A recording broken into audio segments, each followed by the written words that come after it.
प्रभू येशू ख्रिस्ताच्या मधुर नावात आपणा सर्वांस सलाम. उपासना कार्यक्रमामध्ये आपले हार्दिक स्वागत. प्रियांनो, आजच्या अध्ययनात येशू परमेश्वराचे प्रगटीकरण आम्हाला देताना आढळतो. एक महत्त्वाचा मुद्दा तो मांडतो. तो म्हणतो, मीच जगाचा प्रकाश आहे.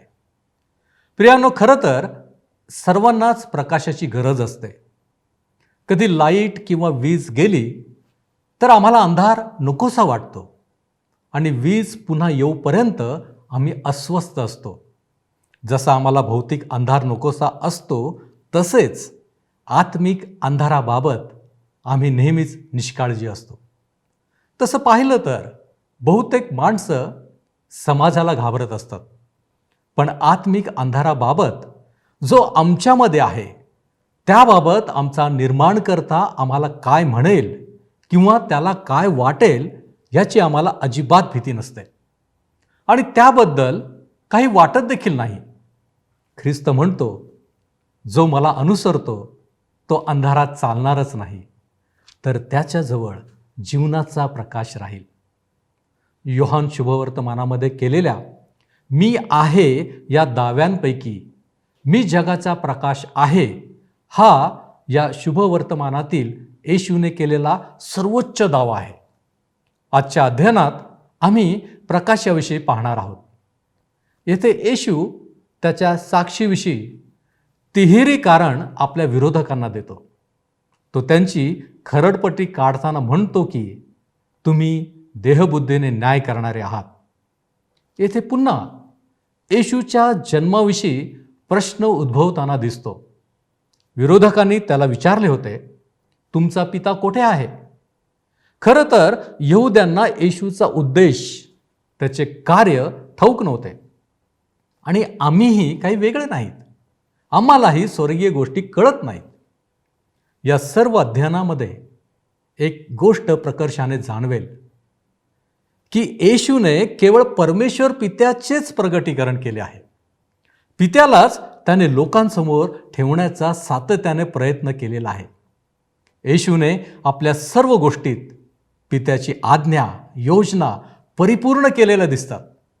निश्चितच हे अध्ययन आम्हाला अंतर्मुख करेल. तर मग चला प्रियांनो, आपण आजच्या अध्ययनाची सुरुवात करूया.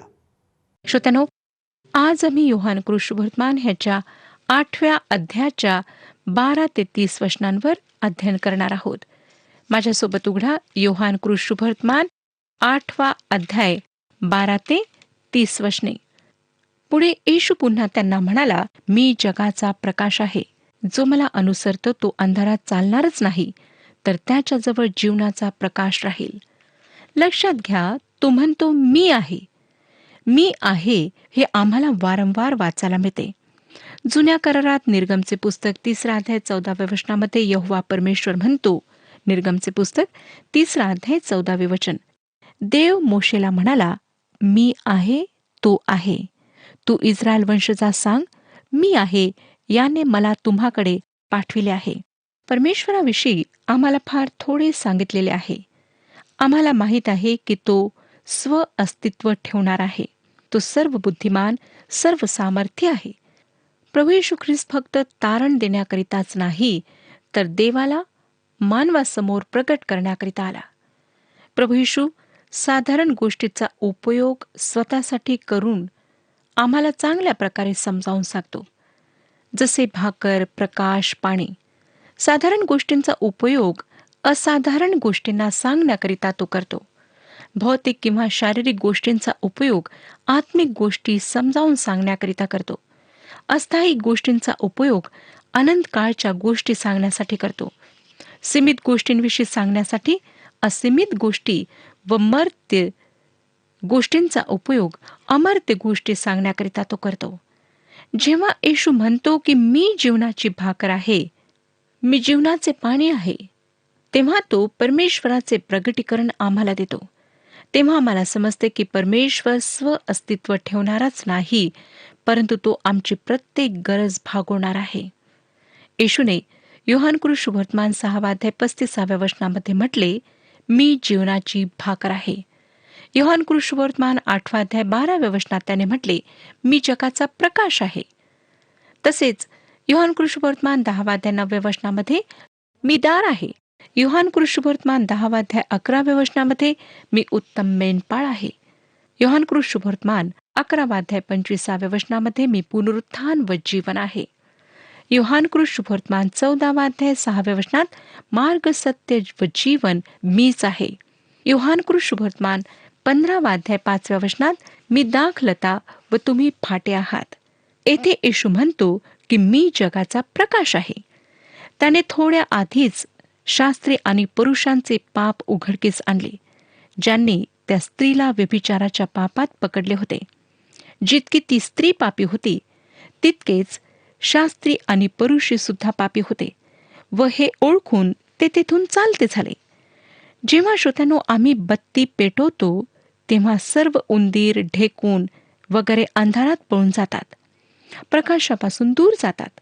तसेच प्रकाश पापाला उघड करतो. हेच कारण होते की शास्त्री व पुरुषी तेथून गेलेत. त्यांना ते स्थान सोडावे लागले. योहानाच्या शुभवर्तमानामध्ये केलेल्या दाव्यांपैकी हा सर्वोच्च दावा आहे, मी जगाचा प्रकाश आहे. हा प्रभू येशू ख्रिस्ताने केलेला आहे. तो त्याच्या पवित्रतेत आणि न्यायीपणात पूर्ण आहे. भौतिक प्रकाश हा एक फार किचकट असा आहे व जीवनासाठी फार आवश्यक आहे. तो काय आहे हे खरोखर कोणाला माहीत आहे? काही ठिकाणी तो लहरीप्रमाणे कार्य करतो, तर कधी जड वस्तूच्या कणाप्रमाणे. आश्चर्यात टाकणारी गोष्ट म्हणजे ज्या लोकांनी ह्या दोन तत्वांवर कार्य केले, त्यांनी अनेक महत्त्वाचे शोध लावलेत. काही म्हणतात दोन्ही खरे आहेत, तर काही म्हणतात दोन्ही खरे होऊ शकत नाहीत. काय प्रकाश अंधाराची अनुपस्थिती आहे? काय अंधार प्रकाशाची अनुपस्थिती आहे? आम्ही म्हणतो खोली प्रकाशाने भरली आहे. ह्याचा अर्थ काय? काय जेव्हा ती प्रकाशाने भरलेली असते तेव्हा तिचे वजन अधिक भरते? प्रकाशाशिवाय रंग असणे शक्य नाही.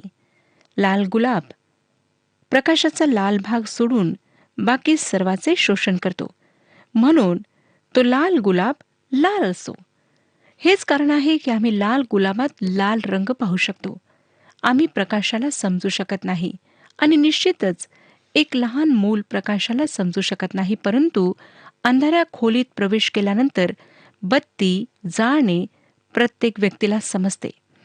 प्रभू येशू ह्या जगाचा प्रकाश आहे. ज्या प्रकारे सूर्य ह्या जगाचा भौतिक प्रकाश आहे, त्याप्रमाणे ख्रिस्त ह्या जगाचा आत्मिक प्रकाश आहे. प्रत्येक पापी व्यक्ती त्याच्या उपस्थितीत येऊन प्रकाश प्राप्त करून घेऊ शकतो. काही लोक आहेत जे हे नाकारतात की प्रभू येशू जगाचा प्रकाश आहे. ते कमी दर्जाच्या प्रकाशात चालतात. ज्या प्रकारे चंद्राला स्वतःचा प्रकाश नाही, परंतु सूर्याचा प्रकाश परिवर्तित होऊन चंद्र प्रकाशतो, तसेच ह्या जगात जे लोक आहेत त्यांनी सर्व काही ख्रिस्ताकडून घेतले आहे. आज समस्या ह्यासाठी आहेत कारण लोक चंद्राच्या प्रकाशात चालत आहेत. आज आम्हाला ख्रिस्त जो आमचा प्रकाश आहे त्याच्या प्रकाशात चालायचे आहे. ह्या जगाला त्याच्या प्रकाशात येण्याची गरज आहे. तो म्हणतो, जो मला अनुसरतो तो अंधारात चालणारच नाही, तर त्याच्याजवळ जीवनाचा प्रकाश राहील. काही लोक असे आहेत जे येशूला कारच्या समोरच्या लाईट प्रमाणे समजतात. कारचे समोरचे लाईट कुठेच नेत नाहीत. नेणारा कोण असतो? जो कारचे दिशा बदलण्याचे चाक फिरवतो तो. खेदाने सांगावं लागतं की बरेच लोक अशा प्रकारे जगण्याचा प्रयत्न करतात. हे ख्रिस्ताचे योग्य उदाहरण आहे हे मी मानित नाही. ह्या मंडपाच्या सणाच्या वेळी इस्रायली लोक स्मरण करीत असत की अग्नीच्या स्तंभाने रानातील प्रवासात त्यांचे मार्गदर्शन केले होते. दिव्यांच्या फेरीद्वारे ते हे साजरा करीत असत. जेव्हा येशूने म्हटले, मी जगाचा प्रकाश आहे, तेव्हा ह्यालाच तो ह्या ठिकाणी सांगत होता. जेथे कोठे तो अग्निस्तंभ गेला तेथे तेथे ते गेलेत. अशाच प्रकारे आम्हाला ख्रिस्ताच्या मागे त्याच्याकडे दृष्टी लावून तो जगाचा प्रकाश आहे हे समजून चालायचे आहे. 13 आणि 14 वचने बघा. ह्यावरून परुषी त्याला म्हणाले, तुम्ही स्वतःविषयी साक्ष देता, तुमची साक्ष खरी नाही. येशूने त्यांना उत्तर दिले, मी स्वतःविषयी साक्ष दिली तरी माझी साक्ष खरी आहे, कारण मी कोठून आलो व कोठे जातो हे मला ठाऊक आहे. मी कोठून येतो व कोठे जातो हे तुम्हाला ठाऊक नाही. आता श्रोत्यांनो, धार्मिक पुढारी व येशू ह्यांच्यामध्ये विरोध निर्माण झाला. जेव्हा त्याने मी प्रकाश आहे हा दावा केला, तेव्हा ते त्याची निंदा करू लागले. त्याची साक्ष खरी आहे ह्यासाठी तो त्यांना तिहेरी कारण सांगतो. पहिल्यांदा तो म्हणतो, मी कोठून येतो हे मला माहिती आहे. तो म्हणतो, तो कोठून आला व कोठे जातो हे त्याला माहिती आहे. तो स्वतःला जाणतो. आज आम्हाला स्वतःविषयी आम्ही कोठून आलो हे माहिती नाही. आम्ही फक्त कल्पना करू शकतो. परंतु येशूला माहीत होते की तो कोठून आला आणि तो कोठे जाणार आहे. 15 आणि 16 वचने बघा. तुम्ही देहबुद्धीने न्याय करिता, मी कोणाचा न्याय करीत नाही. आणि जरी मी कोणाचा न्याय केला तरी माझा न्याय खरा आहे, कारण मी एकटा नाही, तर मी आहे व ज्याने मला पाठविले तोही आहे. मी देहबुद्धीने कोणाचा न्याय करीत नाही. आम्ही जो न्याय करतो तो देहबुद्धीने करतो. आमचा न्याय सीमित असतो, कारण आमच्याजवळ सर्व वास्तविकता नसतात. तो जो न्याय प्रगट करतो तो स्वर्गातून येतो. तो देवाचा दृष्टिकोन सादर करतो. आणि हा दृष्टिकोन हे प्रगटीकरण असते जे मानवाच्या दृष्टिकोनापासून भिन्न असते. म्हणून ह्या लोकांचा विरोध वाढत गेला. 17 आणि 18 वचने बघा. तुमच्या नियमशास्त्रात असे लिहिले आहे की दोघा मनुष्यांची साक्ष खरी आहे. मी स्वतःविषयी साक्ष देणार आहे आणि ज्या पित्याने मला पाठविले तोही माझ्याविषयी साक्ष देतो. ह्या ठिकाणी त्याची साक्ष खरी असण्याचे तिसरे कारण दिलेले आहे. ते म्हणजे पिता माझ्याविषयी साक्ष देतो. त्यांनी स्वर्गातून पित्याने केलेली वाणी ऐकली होती. 19 वचन. ह्यावरून ते त्याला म्हणाले, तुमचा पिता कोठे आहे? येशूने उत्तर दिले, तुम्ही मला किंवा माझ्या पित्यालाही ओळखीत नाही.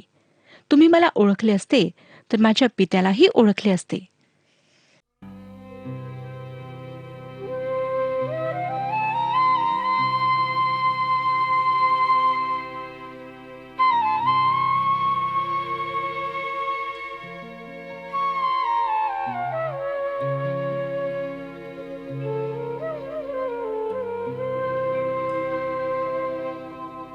पाणी द्या आणि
ते त्याच्या जन्माविषयी पुन्हा प्रश्न उद्भवत आहेत.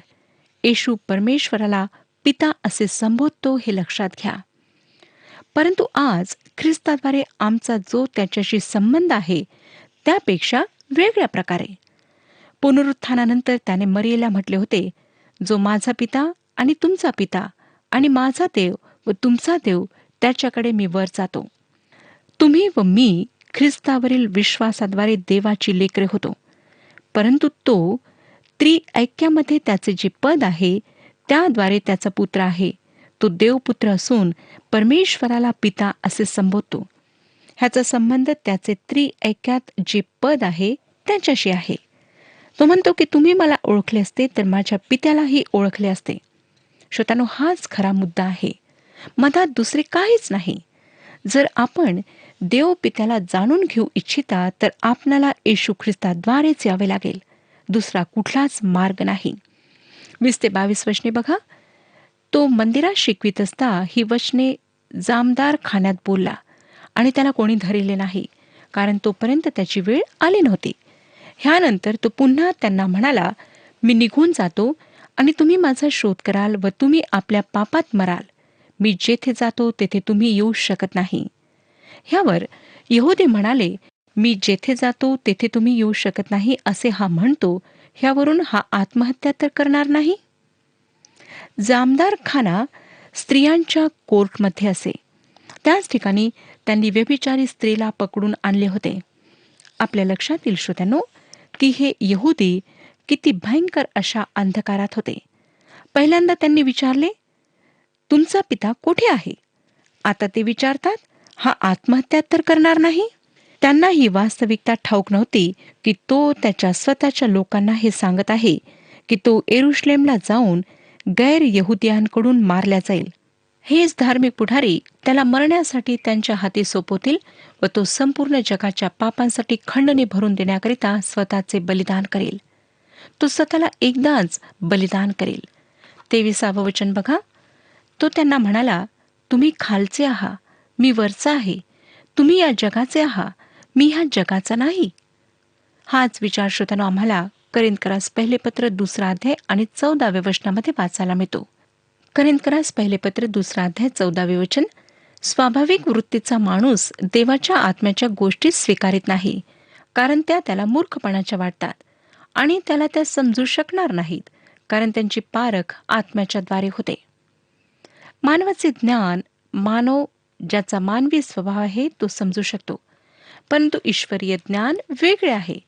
फक्त देवाचा आत्मा ख्रिस्ताच्या गोष्टी घेऊन आम्हाला दाखवितो. हेच तो ह्या ठिकाणी सांगत आहे. 24 वचन. मी म्हणून तुम्हाला सांगितले की तुम्ही आपल्या पापात मराल, कारण मी तो आहे असा विश्वास तुम्ही न धरल्यास तुम्ही आपल्या पापात मराल. लोक पापी आहेत म्हणून मरतात. हा पापाचा स्वाभाविक परिणाम आहे. मी तो आहे असा विश्वास तुम्ही न धरण्यास तुम्ही आपल्या पापात मराल. काय मृत्यूशय्येवर असताना एखाद्या व्यक्तीचे तारण होऊ शकते? होय श्रोत्यानो.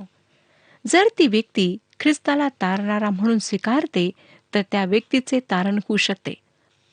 परंतु पुष्कळदा ह्या यहुद्यांप्रमाणे ख्रिस्ताला खूप काळपर्यंत लोक नाकारीत राहू शकतात. 25 वचन. ह्यावरून ते त्याला म्हणाले, तुम्ही कोण आहात? येशू त्यांना म्हणाला, पहिल्यापासून तुम्हाला जे सांगत आलो तेच नाही का? ह्या यहुद्यांना त्याचं काय उद्देश, त्याचे काय कार्य आहे ते माहीत नव्हते. नाही ते त्याला ओळखीत होते. ते विचारतात की तुमचा पिता कोठे आहे? त्यांचा प्रश्न होता, काय तो आत्महत्या करेल? त्यांचा प्रश्न होता, तू कोण आहेस? प्रभू येशू उत्तर देतो की त्याच्याविषयीची त्याची साक्ष नेहमी एकसारखी आहे.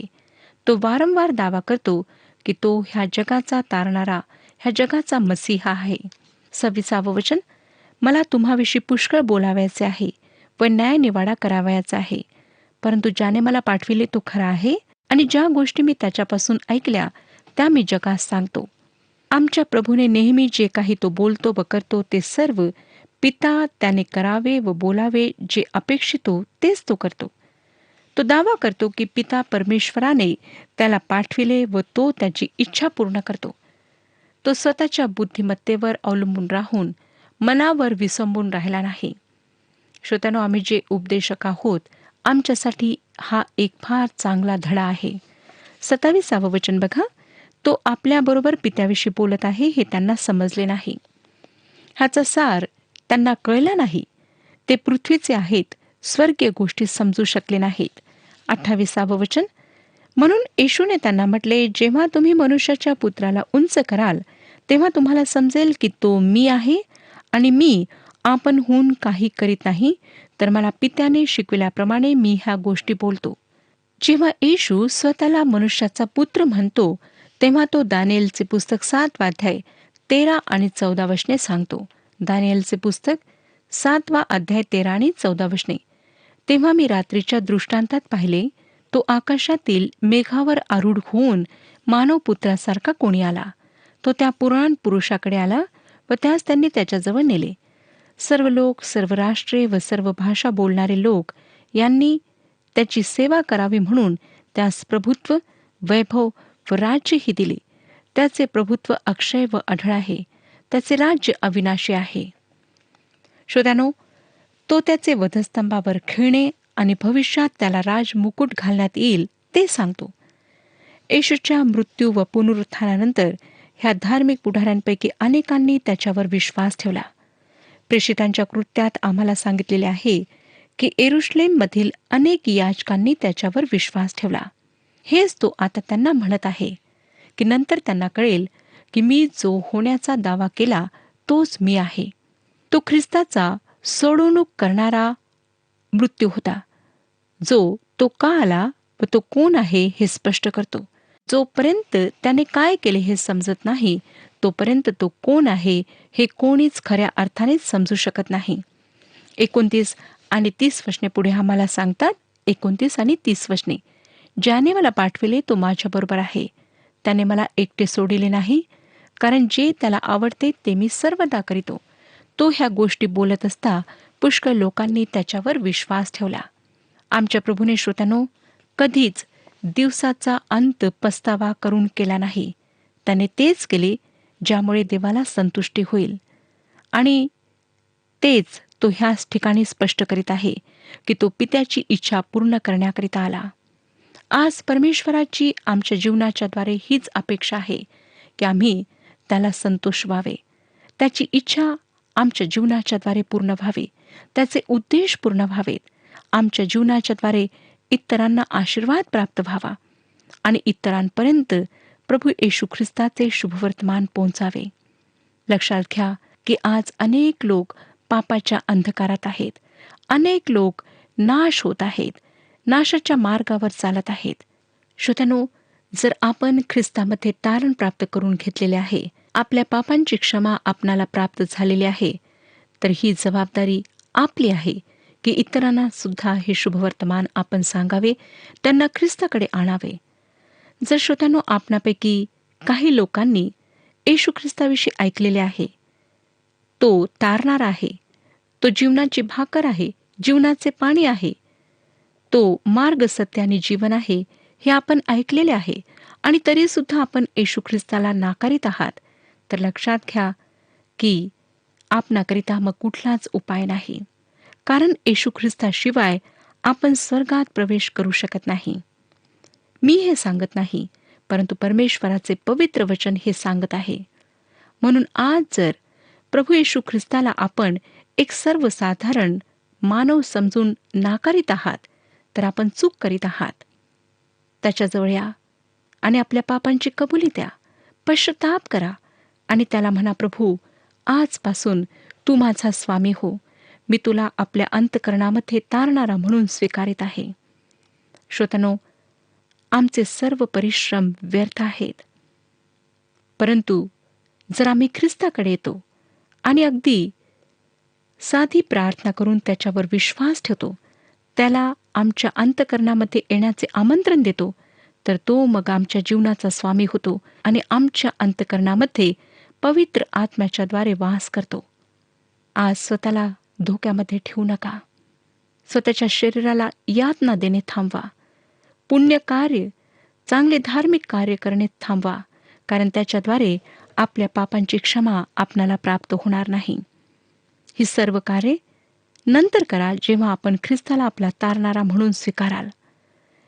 चांगली कार्य करणे आमच्याकरिता फार आवश्यक आहे, परंतु चांगल्या कार्यांच्याद्वारे आमची पापे धुतल्या जाऊ शकत नाहीत. त्यासाठी फक्त येशू ख्रिस्ताचे रक्तच उपयोगी आहे. तेच रक्त आमची सर्व पापे धुवू शकते. म्हणून विलंब न करता आजच आपले संपूर्ण समर्पण त्याच्या हातात करा. परमेश्वर ह्या विषयात आपले मार्गदर्शन करो आणि आपणाला आशीर्वाद देऊ. हा कार्यक्रम आपणास आवडला काय? आता आम्हाला एक मिस कॉल करा आणि आपण पुढील विजेता होऊ शकता.